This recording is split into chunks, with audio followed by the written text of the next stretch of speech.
मित्रों, जामवंत जी रामायण के मुख्य पात्रों में से एक है। वे आधे मानव थे और आधे भालू। रामायण आदि ग्रंथों में तो उनका चित्रण ऐसा ही किया गया है। पुराणों के अध्ययन से पता चलता है कि वशिष्ठ, अत्रि, विश्वामित्र, दुर्वासा, अश्वत्थामा, राजा बलि, हनुमान, विभीषण, परशुराम, मार्कंडेय ऋषि, वेद व्यास और जामवंत आदि कई ऐसे ऋषि मुनि और देवता स्वशरीर आदमी जीवित हैं। रामायण के जामवंत के बारे में पौराणिक कथा कहते हैं कि जामवंत जी बहुत ही बुद्धिमान थे। वेद उपनिषद उन्हें कंठ तक याद थे। वह निरंतर पढ़ाई करते थे और इसी कारण ही उन्हें लंबा जीवन प्राप्त हुआ था।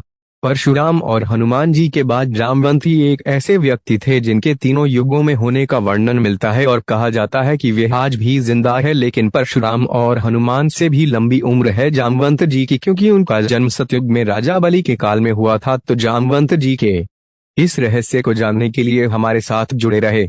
जामवंत के बारे में पौराणिक कथा। मित्रों, रामायण काल में हमारे देश में 3 प्रकार की संस्कृतियां अस्तित्व में थी। उत्तर भारत में आर्य संस्कृति, जिनके प्रमुख राजा दशरथ है, जो श्री राम के पिता थे। दक्षिण भारत में अनार्य संस्कृति, जिनका प्रमुख रावण था। और तीसरी संस्कृति देश के मध्य भारत में जनजातियों और आदिवासियों के रूप में अस्तित्व में थी, जिनके संरक्षण महर्षि अगस्त्य मुनि थे।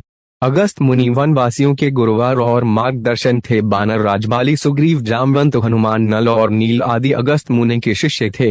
धार्मिक ग्रंथों के अनुसार जामवंत सत्ययुग, त्रेता युग में भी थे और द्वापर युग में भी उनके होने का वर्णन मिलता है। एक और जहां हनुमान जी और भीम को पवन पुत्र माना गया है, वही जामवंत जी को अग्नि पुत्र कहा गया है। जामवंत की माता एक गंधर्व कन्या थी।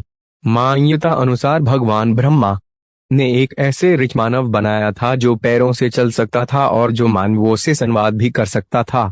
पुराणों के अनुसार वानर और मानवों की तुलना में अधिक विकसित ऋच जनजाति का उल्लेख मिलता है। सृष्टि के आदि में प्रसंग संकल्प के सतयुग में जामवंत जी उत्पन्न हुए थे। जामवंत ने अपने सामने ही वामन अवतार को देखा था। वह राजा बलि के काल में भी थे। राजा बलि से 3 पग धरती मांगकर भगवान वामन ने बलि को चिरंजीवी होने का वरदान देकर पाताल लोक का राजा बना दिया गया था। वामन अवतार के समय जामवंत जी अपनी युवावस्था में थे। जामवंत को चिरंजीवियों में शामिल किया गया है, जो कलयुग के अंत तक रहेंगे। राम युग यानी त्रेता युग में जामवंत जी बूढ़े हो चले थे।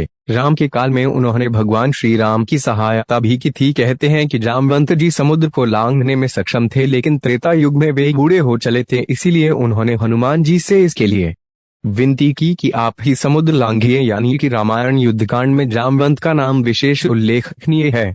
जब हनुमान जी अपने शक्तियों को भूल जाते हैं तो जामवंत जी ही उनको याद दिलाते हैं। माना जाता है कि जामवंत जी का आकार प्रकार कुंभकर्ण से तनिक सा ही छोटा था।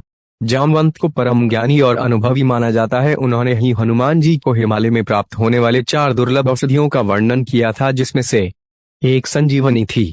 राम रावण के युद्ध में जामवंत जी राम सेना के सेनापति थे। युद्ध की समाप्ति के बाद जब भगवान राम विदा होकर अयोध्या लौटने लगे तो जामवंत जी ने उनसे कहा कि प्रभु, इतना बड़ा युद्ध हुआ मगर मुझे पसीने की एक बूंद नहीं आई। तो समय प्रभु श्री राम मुस्कुरा दिए और चुप रह गए। श्री राम समझ गए थे एक जामवंत जी के भीतर अहंकार प्रवेश कर गया है। जामवंत ने कहा, प्रभु, युद्ध में सबको लड़ने का अवसर मिला, परंतु मुझे अपनी वीरता दिखाने का कोई भी अवसर नहीं मिला। मैं युद्ध में भाग नहीं ले सका और युद्ध करने की इच्छा मेरे मन में ही रह गई। उस समय भगवान ने जामवंत जी से कहा, तुम्हारी यह इच्छा अवश्य पूर्ण होगी जब मैं अगला अवतार धारण करूंगा। फिर द्वापर युग तक जामवंत जी एक गुफा में तपस्या करते रहे।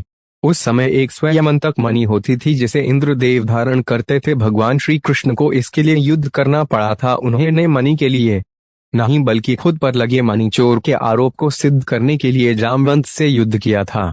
बाद में जामवंत जब युद्ध में हारने लगे तब उन्होंने अपने प्रभु श्री राम को पुकारा और उनकी पुकार सुनकर श्री कृष्ण को अपने राम स्वरूप में आना पड़ा। तब जामवंत जी ने समर्पण कर अपने भूल स्वीकारी और उन्होंने मणि भी दी और श्री कृष्ण से निवेदन किया, आप मेरी पुत्री जामवंती से विवाह करें।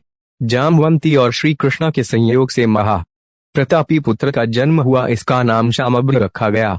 इस शामब्र के कारण ही श्री कृष्ण के कुल का नाश हो गया था। गुजरात के पोरबंदर से 17 किलोमीटर दूर राजकोट पोरबंदर मार्ग पर एक गुफा पाई गई है, जिसे जामवंत की गुफा कहा जाता है। माना जाता है कि यह वही स्थान है जहां भगवान श्री कृष्ण और जामवंत के बीच में